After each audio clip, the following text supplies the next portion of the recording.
Magtutuos na rin itong ang si Tanggol at si David dahil malaman nga ito ni Tanggol na nagpapanggap raw umano itong si David bilang kanyang katauhan. Kaya naman sa galit nga nito ni Tanggol ay hahanapin nga niya itong si David upang pagbayarin nga sa kanyang ginawang katarantaduhan dito.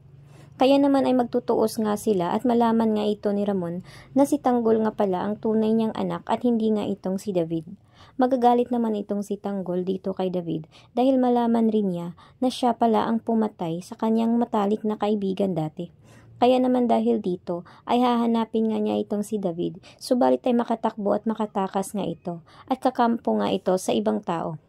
Kaya magkakaroon na ng bagong kakampi nga itong si David at hindi nga rin ito basta-basta mapapatay nga ni Ramon dahil mabigating grupo nga at politiko nga ang makakasama nga nito ni David.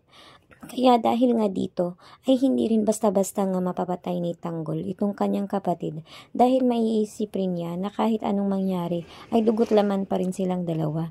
Subalit ang kanyang ama naman na si Rigor ay mamaalam na nga sa Batang Quiapo at hindi na nito nakayanan ang kanyang natamo. Kaya naman ay malulungkot nga itong si Marites at isisingahan niya dito kay Tanggol at hindi nga niya ito mapapatawad kahit na anak pa niya ito.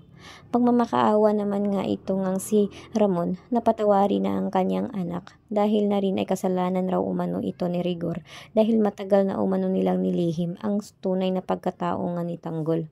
Subalit ay sinabi naman ni Marites na wala pa rin karapatan umano itong si Tanggol na patayin nga itong si Rigor dahil nga ito pa rin daw ang kinikilala niyang ama. Subalit ay sinabi naman ni Ramon na hayaan na umano niya kasi nangyari na umano ang nangyari kaya wala na rang magagawa upang buhayin pa itong si Rigor.